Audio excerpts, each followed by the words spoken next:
Hi, this is Peter for the Movable Chef. Today I'm going to make a Gin Gin Mule. This is a drink I've been making for about 8 years and was kind of important to me because it was the first time I really saw mixology or making drinks as being something that was kind of culinary. You make a ginger beer in this, you're grating fresh ginger. These were not usual bar ingredients. So it was a little bit of a revelation for me. It moved me away from just ordering gin and tonics all summer long and moving into different kinds of cocktails and drinks, and maybe much more likely that when I see a special cocktail on the menu that has elderflower syrup as a float, I might actually order that, whereas before I probably wouldn't have. So this is a drink that was developed by Audrey Saunders at Pegu Club, and it's been around since I think the bar opened in 2005, and I've been making it for almost that long. Now the original calls for homemade ginger beer. I've got some homemade ginger beer here. You see it's very cloudy. That's okay, it's supposed to be. It will separate really quickly, so you need to stir it before use. The recipe for this is at themovablechef.com. It's basically just fresh grated ginger steeped in boiling water. Then you add a little lime juice and a little bit of brown sugar to sweeten it. I also have a couple of commercially prepared ginger beers here, both in 12-ounce portions. The spiciness and the sweetness level varies greatly between commercial ginger beers. So you need to test them out and try them before you add in all of the simple syrup you're going to use in this recipe. Just looking at the calorie count, which is telling because the only thing in ginger beer really is ginger extract or ginger, water, and sweetener or syrup. For the same 12-ounce portion, this one has 190 calories and this one has 145, which I'm not sure I care about the calories that much because we're only using a few ounces, but it just tells you how much sugar difference there is between those two brands of ginger beer. We'll be using the drier one today. So to make this drink, to make this cocktail, you start out by muddling 8 to 10 mint leaves in a cocktail shaker. Just throw the mint leaves in, and the mint from the yard is a little bit dry right now. It's gotten very, very hot, so I'm going to use maybe a little bit extra to get enough mint flavor in. And then you will add a little bit of the simple syrup. The recipe calls for an ounce. I'm going to start off with about half of that, maybe a little bit over half of that. I've actually used this ginger beer before, so I know what to expect.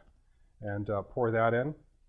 And 3/4 of an ounce of lime juice, which is usually about 1 ounce of lime juice per lime. So we're going to be using a little bit less than 1 full squeezed lime worth of lime juice. I'm going to squeeze this in, and I'll probably just not quite squeeze the second one all the way, about halfway maybe, and we'll call that 3/4 of an ounce.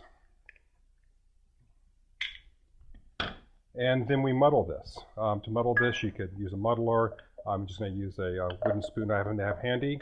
Just press those mint leaves down, get the flavor out. You don't want to tear them up too much. You just want to bruise them a bit so they release the flavor into the simple syrup and the lime juice. Now we add the gin, 2 ounces of gin. I really prefer just an old-fashioned London dry gin for this, like a Tanqueray. It's got a lot of juniper backbone, which is really going to carry the drink. So a couple ounces of gin. And if I were going to use the homemade ginger beer, I'd probably go ahead and add that now, because since it's not carbonated, it's okay if you just go ahead and shake it with the ice and get it nice and cold.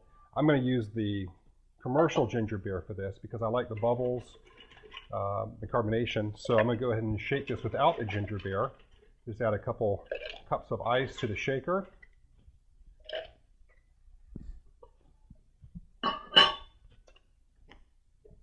Get the top firmly on and shake away.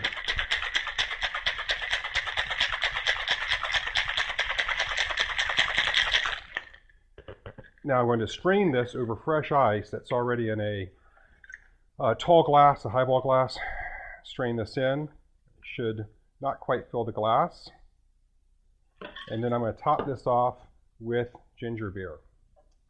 So this is a twist off. That's about 2 ounces of ginger beer on top. Go all the way up and stir that in rather than shaking it so that you can keep all the bubbles and also keep from blowing carbonated cocktail all over you when you take the lid off the shaker. There you go. Now, because I reserved a little bit of the simple syrup, I may taste this and see if the flavor balance is right or not. That's actually just about perfect. So I used 2/3 of an ounce of simple syrup with the Reed's Extra Ginger Brew. And then to garnish this, just a mint sprig. You can use one of the ones that you already stripped the leaves off of. And just place that on top. And here you have it, a Gin Gin Mule. Thanks a lot, and visit us at themovable chef.com. Thank you.